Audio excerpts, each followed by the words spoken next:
Kita beralih ke informasi selanjutnya. Pemirsa, kehilangan dua putrinya dalam tragedi Kanjuruhan, seorang ayah mendesak polisi untuk mengautopsi jasad kedua korban.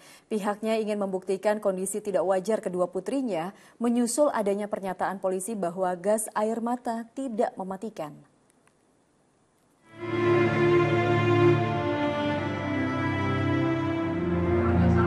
Suasana duka masih menyelimuti kediaman Devi Atok, warga kawasan Bulu Lawang, Malang, Jawa Timur. Pria ini harus kehilangan dua putrinya, Naila dan Natasha, sekaligus dalam tragedi Kanjuruhan 1 Oktober lalu. Devi Atok mendesak autopsi terhadap kedua jenazah anaknya. Dirinya ingin membuktikan pernyataan polisi bahwa gas air mata tidak berbahaya dan tidak mematikan. Katanya gas air mata tidak berbahaya dan tidak membunuh. Nah, tapi kenyataannya kan meninggalnya korban ini semua gosong, lebam-lebam menghitam itu dan mengeluarkan darah dari hidung dan mengeluarkan busa. Sementara pihak kepolisian segera mengautopsi terhadap jasad kedua korban Naila dan Natasha pekan depan. Dua remaja putri tersebut meninggal dunia menyusul adanya kerusuhan di Stadion Kanjuruhan Malang yang menewaskan lebih dari 100 orang supporter. Nur Ramadan melaporkan dari Malang, Jawa Timur. Astagfirullahaladzim, kehilangan sang buah hati yang begitu mendadak akibat kerusuhan Kanjuruhan yang beberapa waktu lalu terjadi tentu masih membekas ya di hati kedua orang tua almarhumah. Semoga gagasan untuk mengautopsi jasad anak mereka adalah pilihan yang terbaik ya Allah. Namun Ustaz, apa benar ini ya dalam Islam sesungguhnya melarang kegiatan otopsi karena diduga dapat merusak jasad dan juga melanggar kehormatan jasad. Bagaimana pandangan Ustaz? Ya, pertama saya ingin kembali ya, berulang kali saya sebutkan innalillahi wa inna ilaihi raji'un. Saya prihatin dan sebetulnya kalau boleh saya berkomentar, nggak perlu diotopsi. Ini kan muncul karena pernyataan bahwa ini gas air mata tidak membunuh gitu ya. Sudahlah, jangan kemudian orang lagi sedih, 130 sekian orang lagi berduka, kemudian itu jangan melakukan pernyataan-pernyataan yang kemudian tidak berpihak gitu ya dan lain-lain. Ya kan kita paham semua lah gitu ya. Gas air mata itu seperti apa gitu ya. Dan kemudian efeknya kan meninggal karena apa gitu.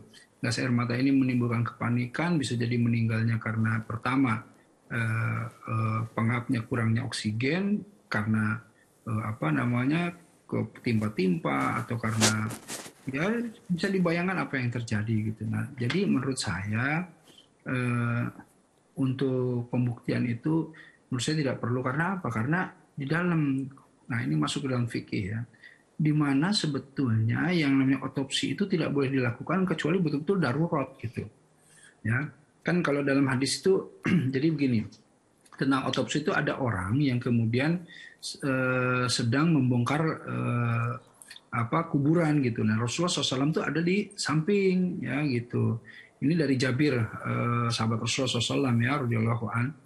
Jadi waktu itu kejadiannya seperti itu. Nah, ketika diangkat ini yang membongkar atau kuburan ini, penggali kubur ini mematahkan tulang.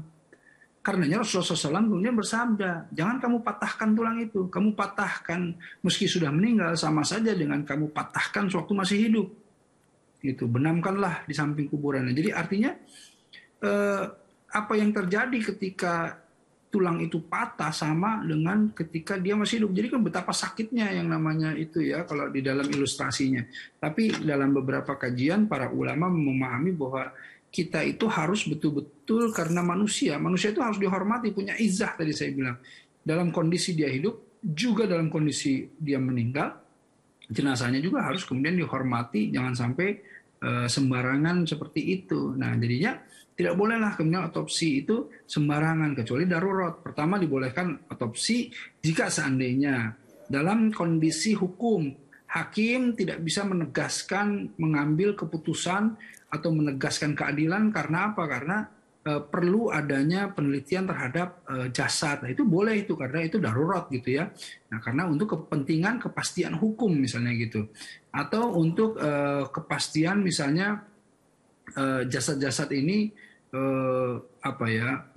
perlu pembuktian untuk permasalahan kedokteran dan lain-lain gitu. Ya memang sama ya tadi dengan adanya kebutuhan untuk hukum, adanya kebutuhan untuk kemudian tindak lanjut seperti misalnya penyakit misalnya. Jadi kan harus obatnya apa, diotopsi dulu orang yang sudah meninggalnya. Ini boleh gitu ya, tapi dengan aturan otopsi jasad kalau dalam Islam jasad laki-laki harusnya oleh laki-laki, jasad perempuan oleh dokter perempuan.